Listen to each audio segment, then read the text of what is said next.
एक रोज जंगल में एक लाल तारा टूटकर गिरते हुए दिखा। पता चला कि वो कोई तारा नहीं बल्कि एक अजीब सा एलियन जीव था जिसने पलक झपकते ही एक हिरण को निगल लिया।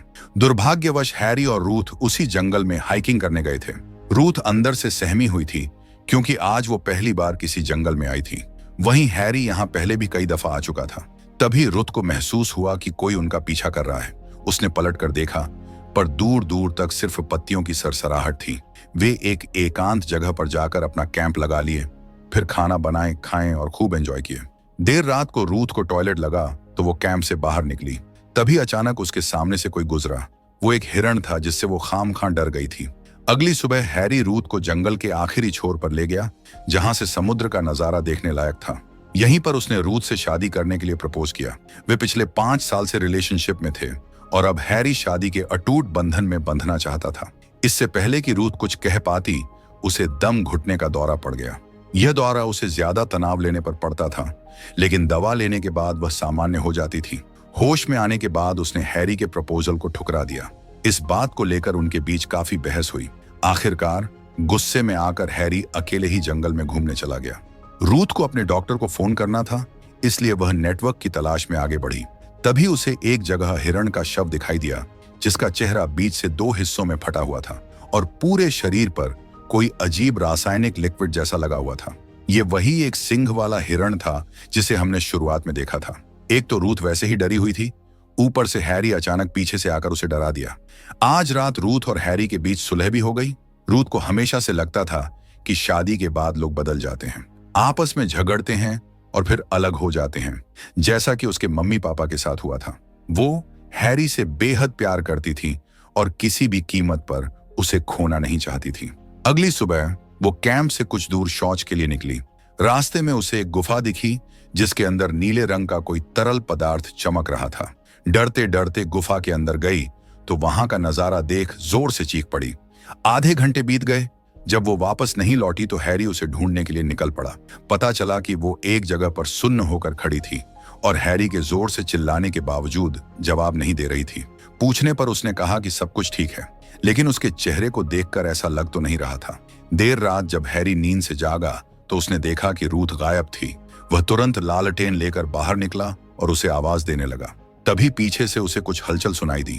उसने पलटकर देखा तो रूथ एक चाकू लिए खड़ी डर से कांप रही थी। शायद उसने कोई जानवर देख लिया था। खैर, दोनों वापस कैंप में लौटे और सो गए, लेकिन रूथ सारी रात बिना पलक झपकाए जागती रही। कुछ तो उसके मन में जरूर चल रहा था। अगली सुबह अचानक उसका मन बदला और उसने हैरी से शादी करने के लिए हामी भर दी, लेकिन एक शर्त रखी, हैरी को उसे दोबारा प्रपोज करना होगा और जगह भी वही होनी चाहिए जहां उसने पहली बार प्रपोज किया था। घंटों सफर के बाद वे जंगल के किनारे उस खास जगह पर पहुंचे। हैरी ने घुटनों पर बैठकर रूथ को फिर से शादी के लिए प्रपोज किया। तभी अचानक रूथ ने हैरी को पहाड़ से नीचे धक्का दे दिया। हैरी की मौके पर ही मौत हो गई। पिछली रात भी वो हैरी को मारना चाहती थी। आखिर इसके पीछे का रहस्य क्या था? अगले पल रूथ जितनी तेजी से भाग सकती थी भागी और भागते भागते चक्कर खाकर गिर पड़ी। भाग्य संजोग उसी रास्ते एक और कपल जंगल घूमने जा रहे थे जिनकी नजर रूथ पर पड़ी। वो फौरन रूथ को पानी वगैरह पिलाएं, लेकिन मदद नहीं बुला सके, इसलिए यहीं पर कैंप लगा लिए ताकि रूथ की हेल्प कर सकें। उससे बात करने का प्रयास भी किए, लेकिन रूथ को जैसे सांप सूंघ गया था। वो उनके किसी भी सवाल का जवाब नहीं दे रही थी। उसका ध्यान तो सिर्फ मैट के चाकू पर था। आखिरकार विवियन ने उसे भरोसा दिलाया कि वो कल सुबह वापस जा रहे हैं। फिर वो मैट से कहती है कि इस लड़की के साथ जरूर कुछ बुरा हुआ है। तब तक रूथ चुपके से चाकू लेकर उन पर पॉइंट कर लेती है। वे दोनों पति पत्नी बिल्कुल हैरान रह गए, लेकिन ये चाकू उनके लिए नहीं बल्कि हैरी के लिए था। पता नहीं कैसे, पर वो वापस जिंदा होकर लौट आया था। अगले पल रूथ डर कर वहां से भाग निकली। विवियन भी उसके पीछे गई। मैट बीच बचाव करने आया तो हैरी ने पलक झपकते उसका एक हाथ काट डाला। उसके उंगली के अंदर एक बहुत ही शार्प ब्लेड था। इधर डरी सहमी रूथ जाकर एक झाड़ी के अंदर छिप गई। तब विवियन ने पूछा कि आखिर तुम इतनी डरी हुई क्यों हो? क्या वो तुम्हारा बॉयफ्रेंड है? रूथ कहती है, नहीं, वो मेरा बॉयफ्रेंड नहीं है। तभी मैट उनको आवाज लगाते हुए उधर पहुंचा। विवियन बाहर निकली तो मैट की हालत देख चीख पड़ी और भागी, लेकिन उसे भागने तक का मौका नहीं मिला। हैरी के एक वार से उसकी बुरी हालत हो गई। उसका शरीर सुन्न पड़ गया। इसके बाद हैरी आवाज लगाता है कि बाहर आ जाओ रूथ, वरना मैं इसको भी मार डालूंगा। रूथ बाहर आ गई, लेकिन तब भी वो विवियन को खत्म कर दिया। फिर वो रूथ पर दबाव बनाने लगा कि आखिर तुम्हें मेरे असलियत का पता कैसे चला। इसकी जानकारी रूथ को उस गुफा में जाने के बाद पता चली थी। हैरी की लाश देख वो बेचैन हो उठी, जिसके चलते उसे दौरा पड़ने लगा था।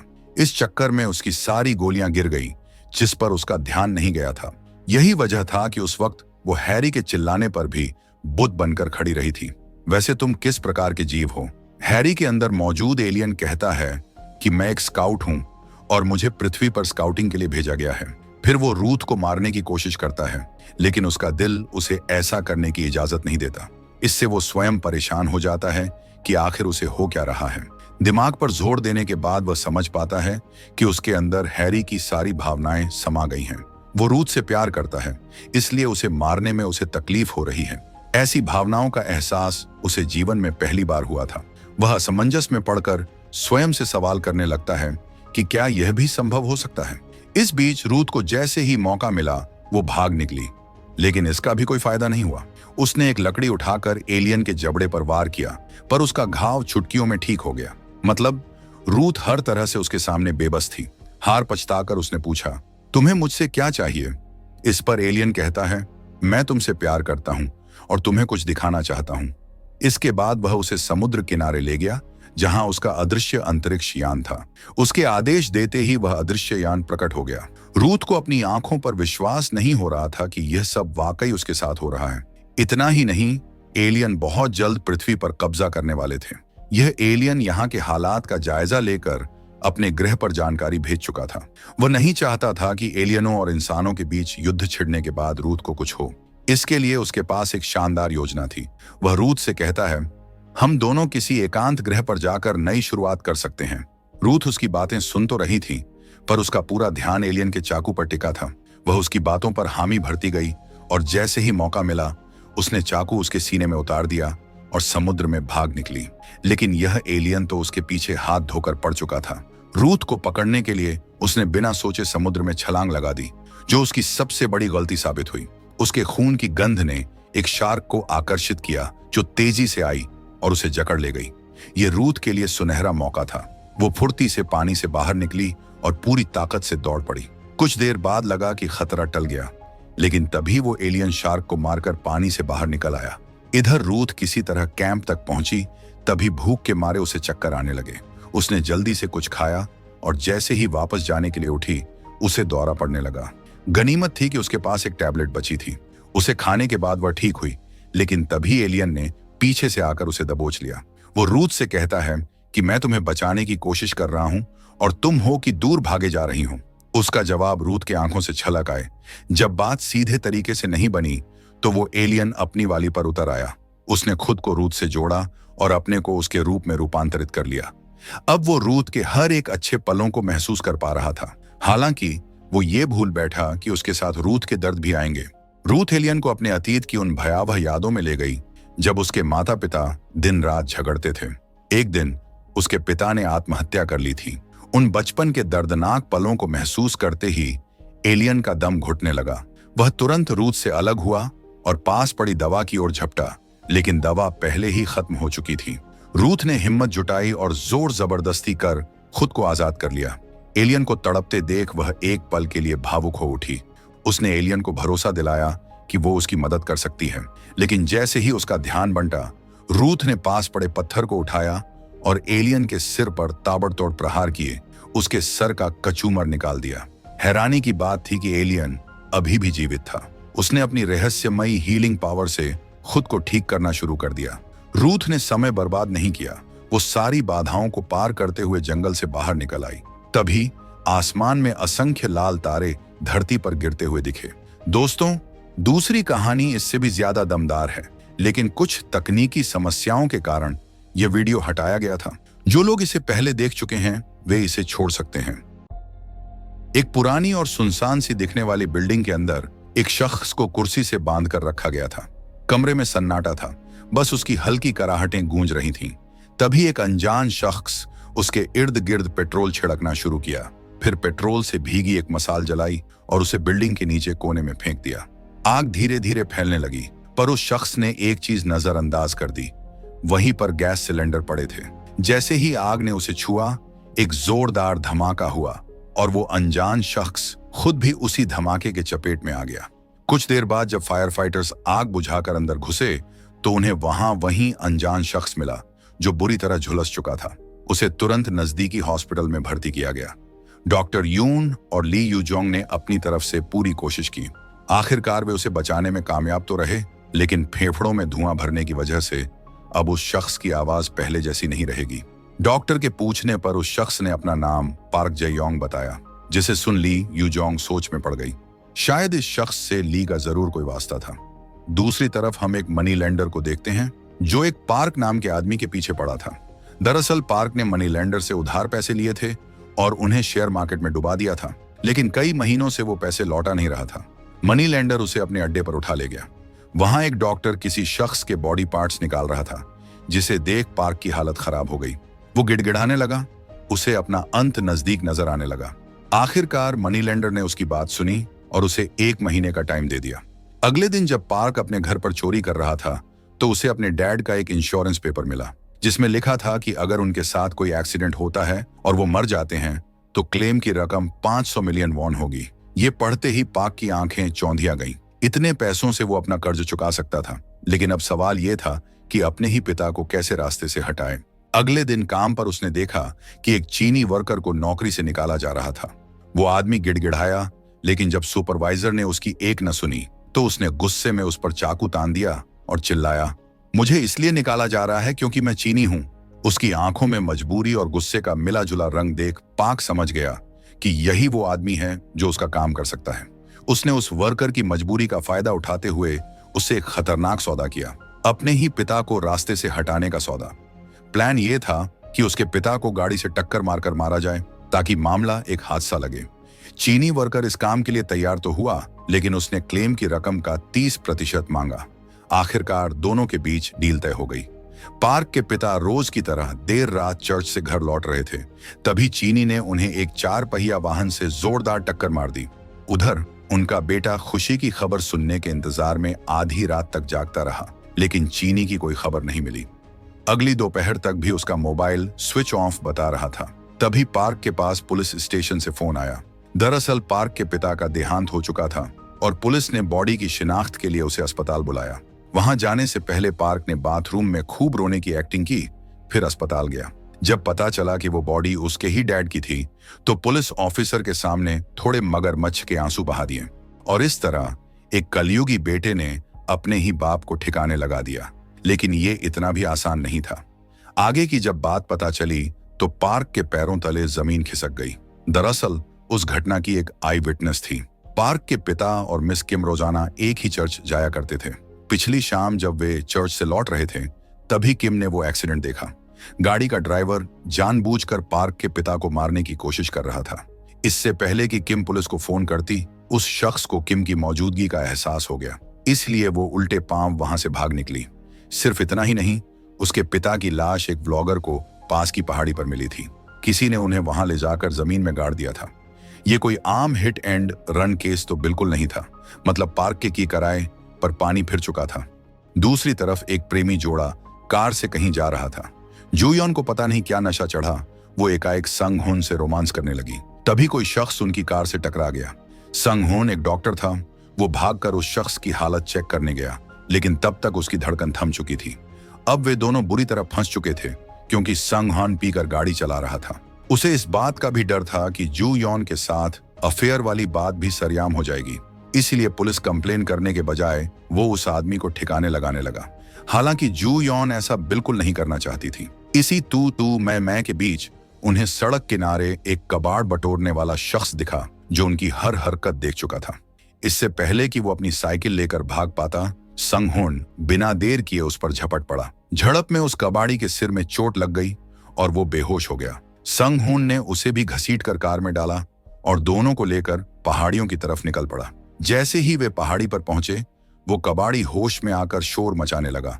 उसे डर था कि ये आदमी उसे भी मार डालेगा।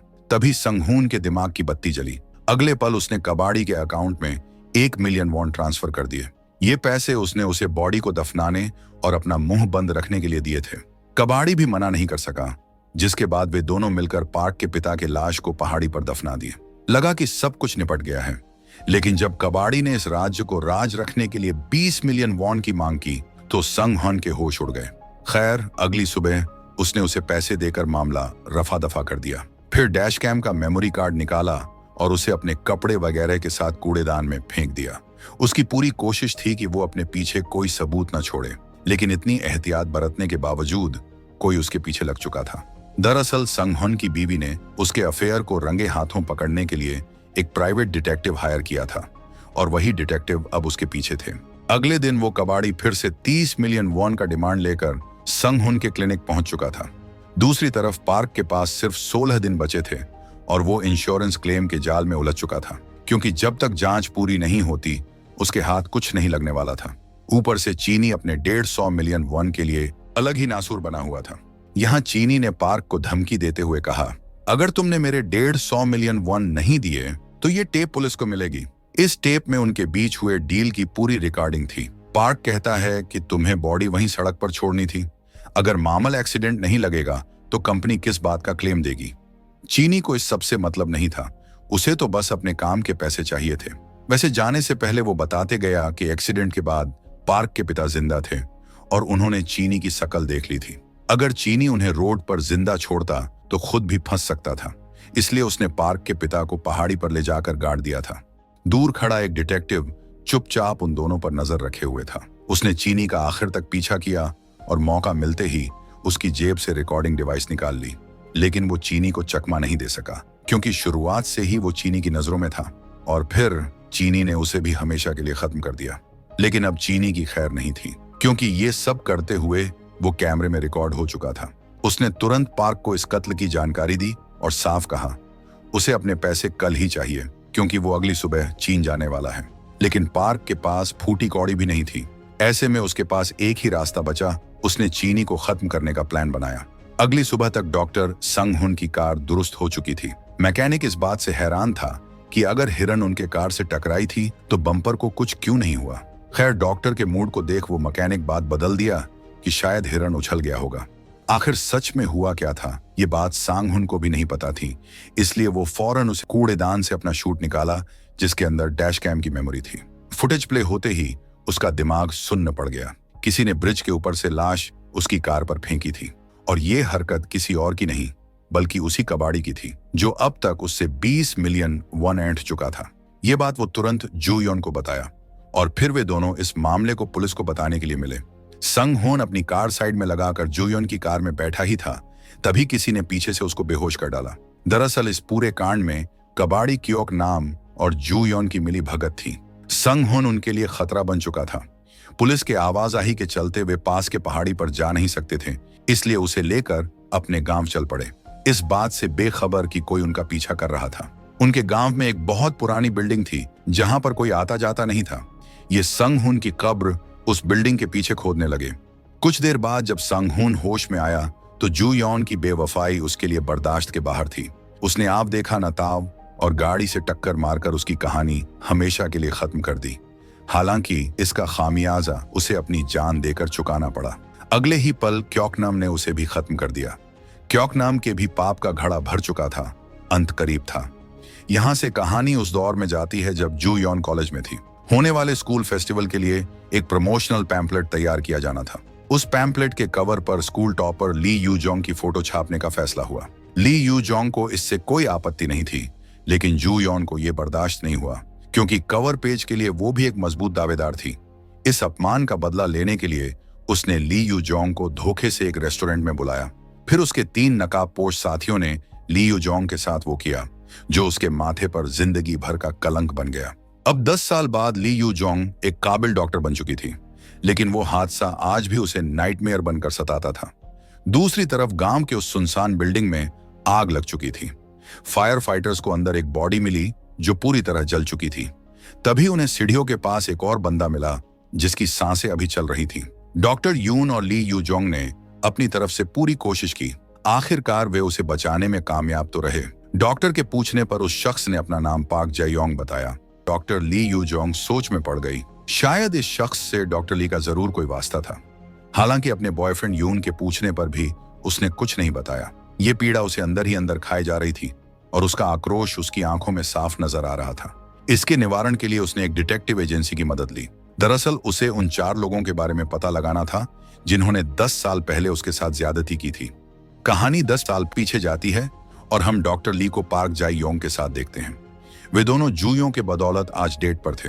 रात काफी हो चुकी थी, तभी 2 नकाब पोशों ने उन पर हमला कर दिया। घटना होने के बाद पुलिस को जिन 3 लड़कों पर शक था, उन्हें पहचान के लिए पुलिस स्टेशन बुलाया गया। उन तीनों में पार्क जायोंग भी था। उसे देख ली हैरान हुई, क्योंकि वो तो निर्दोष था। तब पुलिस वाले ने बताया कि सारा प्लान तो उसी ने बनाया था। अब तक डिटेक्टिव हान उन 4 का पता लगा चुके थे। उन 4 में से 3 पहले ही अपने कर्मों का फल भुगत चुके थे और चौथा ली के हॉस्पिटल के रूम नंबर 402 में भर्ती था। वो इतना घायल होने के बावजूद भी एक सुर में हंसे जा रहा था। कुछ तो बात जरूर थी। तभी स्थानीय पुलिस उससे उस घटना के बारे में पूछताछ करने पहुंची। आप उस वीरान बिल्डिंग में क्या करने गए थे? जिस पर पार्क ने बताया कि उसे वहां जबरन ले जाया गया था। जब आंख खुली तो सामने 2 आदमी लड़ रहे थे। फिर उनमें से एक ने हर तरफ पेट्रोल छिड़का और फिर आग लगा दी। उसके बाद क्या हुआ, पार्क को कुछ भी याद नहीं था। इस दुर्घटना में पार्क की उंगलियां पूरी तरह जल चुकी थी, इसलिए फिलहाल उसकी आइडेंटिटी पहचानना मुश्किल था। वहीं पार्क के दोबारा सामने आने से ली का पुराना घाव ताजा हो चुका था। वो उसे खत्म करके हमेशा के लिए इस दर्द से छुटकारा पाने की सोच रही थी। हालांकि वो ऐसा कर नहीं सकी और पार्क ठीक होकर घर लौट गया। रास्ते में वो अपने आप से बातें करते जा रहा था कि आखिर उससे गलती कहां हुई, क्योंकि जू योन और डॉक्टर सांगहुन को अच्छे से दफनाने के बाद वो आसानी से निकल गया था। इधर सांगहुन की पत्नी उसके अफेयर का पर्दाफाश करवाने के लिए मिस्टर हान को अलग ही परेशान किए जा रही थी। हान ने काफी सबूत इकट्ठा कर लिए थे, लेकिन अब भी वो किसी ठोस सबूत की तलाश में थे। उन्होंने दिलासा दिया कि जल्द ही उनका काम पूरा हो जाएगा। इसी बीच मिस्टर हान के 2 डिटेक्टिव भागते हुए उनके पास पहुंचे। वे दोनों काफी घबराए हुए थे, क्योंकि मामला ही कुछ ऐसा था। दरअसल सबूत इकट्ठा करने के लिए वे डॉक्टर सांगहुन के पीछे लगे हुए थे और फिर उन्होंने वो पूरा कांड अपनी आंखों से देख लिया था। उनके पास बाकायदा उसकी तस्वीरें भी थीं। बिल्डिंग में आग लगने से 10 घंटे पहले आज रात 8 बजे पार्क चीनी को पैसे देने के लिए एक एड्रेस सेंड किया था। चीनी को यकीन था कि पार्क जरूर कुछ गड़बड़ करेगा, इसलिए वो अपने दोस्त क्योक नाम की मदद लिया। असल में ये दोनों जेल में मिले थे। क्योक नाम आज पूरे 2 साल बाद रिहा होने वाला था, इसलिए जाने से पहले अपनी जेल की संपत्ति अपने दोस्तों में बांटता गया। जेल के बाहर उसकी मुलाकात जू योन से हुई। दरअसल दोनों ठग थे और मिलकर लोगों को लूटने का काम करते थे। जू योन लड़कों को डेट करके उन्हें फंसाती थी और क्योक नाम उसका भाई बनकर गलत समय पर रेड मारता था। फिर पुलिस का डर दिखाकर उनसे मोटी रकम वसूलते थे। कुछ मामलों में वे अधेड़ उम्र के लोगों को ब्लैकमेल करके भी पैसे ऐंठते थे। उनका अगला शिकार बना डॉक्टर संगहुन। जू योन उसे फुसलाने में लगी थी, जबकि दूसरी तरफ क्योक नाम एक और काम निपटाने निकल गया था। सवाल था पूरे 150 मिलियन वॉन का। चीनी ने उस पार्क नाम के लड़के की पहचान करवाई, जिसने अपने ही पिता को मरवाने की सुपारी दी थी। संयोग से क्योक नाम उसे पहले से जानता था। दोनों एक ही कॉलेज में पढ़ते थे। हालांकि पार्क उससे 3 साल जूनियर था। रात काफी हो चुकी थी। वहीं पार्क के पिता चर्च से अपने घर लौट रहे थे, इस बात से बिल्कुल अनजान कि कोई उनकी जान लेने की ताक में है। सही मौका देख वो पार्क के पिता को गाड़ी से टक्कर मार दिए। जब काम नहीं बना तो गाड़ी बैंक गियर में डालकर दोबारा टक्कर मारे। झिंग गाड़ी से बाहर निकला, तभी उसने किसी की फुसफुसाने की आवाज सुनी। वो तुरंत उस दिशा में भागा, लेकिन वहां जो भी था वो पहले ही भाग चुका था। वहीं पार्क के पिता अब भी जिंदा थे। अगर वे उन्हें यहाँ छोड़ते तो बुरे फंस सकते थे। ऊपर से इंश्योरेंस क्लेम करने के लिए मामले को एक्सीडेंट का रूप भी देना जरूरी था। उधर जू योन संगहुन को लूटने के लिए उसे अलग ही परेशान करे जा रही थी। तभी क्योक नाम के दिमाग की बत्ती जली। उसने सब कुछ अपने ऊपर लेकर झिंग को गाड़ी से उतार दिया, फिर पूरा प्लान जू योन को समझा दिया। तो ये था डॉक्टर संगहुन को फंसाने का पूरा मामला। अब बारी थी पार्क से पैसे वसूलने की, पर क्योक नाम समझ नहीं पा रहा था कि झिंग अचानक चाइना वापस जाने के लिए इतना बेताब क्यों था। झिंग चुप्पी साध लिया, जबकि दूसरी तरफ पुलिस उसके अड्डे तक पहुंच चुकी थी। वहां उन्हें पार्क के पिता की एक गवर्नमेंट आईडी मिली। इधर पार्क जगह पर पहुंचकर झिंग को निपटाने की प्रेस्टिक कर रहा था। तभी अचानक वो आधम का। पार्क के भी अजीब नखरे थे। वो कहता है कि पैसे आगे चलकर दूंगा। इस चक्कर में वो आगे चलकर पुलिस चेकिंग में फंस गए। दरअसल पुलिस एक शख्स की तलाश में थी जिसने कुछ दिन पहले 2 मर्डर किए थे। पैम्पलेट देखते ही झिंग उसे पहचान गया। वो ठीक इनके पीछे ही था, मगर मौके की नजाकत को देखते हुए उसने गाड़ी बीच सड़क पर ही छोड़ दी और वहां से भाग निकला। पुलिस एक्शन में आ चुकी थी। वहीं पार्क अपने गांव की उस सुनसान बिल्डिंग के पास जा पहुंचा। जिंग को लगा कि शायद पैसे कहीं और होंगे, इसलिए पार्क वहां जा रहा है, लेकिन असल में पैसे कार की डिक्की में ही थे। पता चला कि पूरा बैग कागज से भरा हुआ था। पार्क ने सही मौका देखकर जिंग पर हमला तो किया, लेकिन उसका दांव उल्टा पड़ गया, क्योंकि जिंग पहले ही उसे हथौड़ा चलाने की प्रैक्टिस करते हुए देख चुका था और सतर्क था। इसके बाद जिंग ने क्योक नाम को भी यहां बुला लिया। अब तक क्योक नाम अपनी न्यूज देख चुका था। उसकी तस्वीर हर न्यूज पर छाई हुई थी। उसका बचना नामुमकिन था। तभी पार्क को देख उसके दिमाग की बत्ती जली। दोनों का रंग रूप, हाइट वगैरह सेम ही था। उसने झट से जिंग को खत्म कर दिया, क्योंकि अगर जिंग पुलिस के हाथ लगता तो क्योक नाम की प्लानिंग फेल होने के चांसेस थे। फिर उसने पार्क को अपने कपड़े पहनाए। पार्क गिड़गिड़ाता रहा, जान की भीख मांगता रहा, लेकिन उसने उसकी एक नहीं सुनी। उसकी कहानी यहीं पर खत्म कर दिया ताकि उसकी जिंदगी जी सके। यहां तक तो सब ठीक था। तभी सिलेंडर फटा और वो उसकी चपेट में आ गया। एक तरह से ये हादसा भी उसके लिए फायदेमंद ही साबित हुआ। पुलिस आसानी से मान गई कि वही पार्क जाई योंग है। वहीं उसके इतने सालों बाद लौटने से डॉक्टर ली लगातार बेचैन रहने लगी थी। यून के पूछने पर आखिरकार उसे सच बताना ही पड़ा, और ये भी कि जब तक वो उसे खत्म नहीं कर लेती उसके दिल को सुकून नहीं मिलेगा। अगली शाम जब क्योकनम घर लौट रहा था, तभी ली ने उसका रास्ता रोक लिया। क्योकनम ने उसे समझाने की कोशिश की कि वो पार्क नहीं है, इसलिए बेवजह उसका पीछा करना छोड़ दे, लेकिन ली मानने को तैयार नहीं थी। इसी बीच क्योकनम को चक्कर आने लगे और वो अचानक जमीन पर गिर पड़ा। लेकिन ये कोई इत्तेफाक नहीं था, बल्कि प्लान के तहत ली ने उसके दर्द की गोलियां बदलवा दी थी। ली के लिए ये एक सुनहरा मौका था। जैसे ही वो उसे मारने के लिए चाकू निकालती है, तभी यून वहां पहुंच गया। उसने ली को समझाने की कोशिश की कि ऐसा करने से उनकी जिंदगी तबाह हो जाएगी। काफी समझाने बुझाने के बाद आखिरकार वो मान गई। हालांकि जाने से पहले वो सारा गुस्सा पार्क पर उतारती गई। दूसरी तरफ पुलिस को पार्क के बयान पर शक होने लगा था। उसने अपने बयान में कहा था कि वो चेयर से बंधा हुआ था, जबकि जो शख्स चेयर के पास मिला वो तो मर चुका था। पूरी डीएनए रिपोर्ट आने में 2 हफ्ते या शायद 1 महीना भी लग सकता था। इसलिए पुलिस ने बिना देर किए पार्क को पकड़ने के लिए कार्रवाई शुरू कर दी। रास्ते में उन्होंने उसे कॉल भी किया ताकि उसकी लोकेशन का पता चल सके, लेकिन तब तक पार्क सतर्क हो चुका था। यहाँ से भागने के लिए पासपोर्ट वगैरह ढूंढते हुए उसे एक पैम्पलेट मिला, जिसे देख उसकी पुरानी यादें ताजा हो गईं। दरअसल ली को सबक सिखाने के लिए जूयोन सबसे पहले क्योकनम के पास ही गई थी। तब वो जेल से छूट कर आया था और ऐसी वैसी कोई हरकत करना नहीं चाहता था। स्कूल में ऐसे लड़के भी नहीं थे जो जूयोन का काम कर सके। तब क्योकनम ने ही उसे प्लान बना कर दिया था। मतलब सबसे बड़ा कसूरवार तो क्योकनम ही था।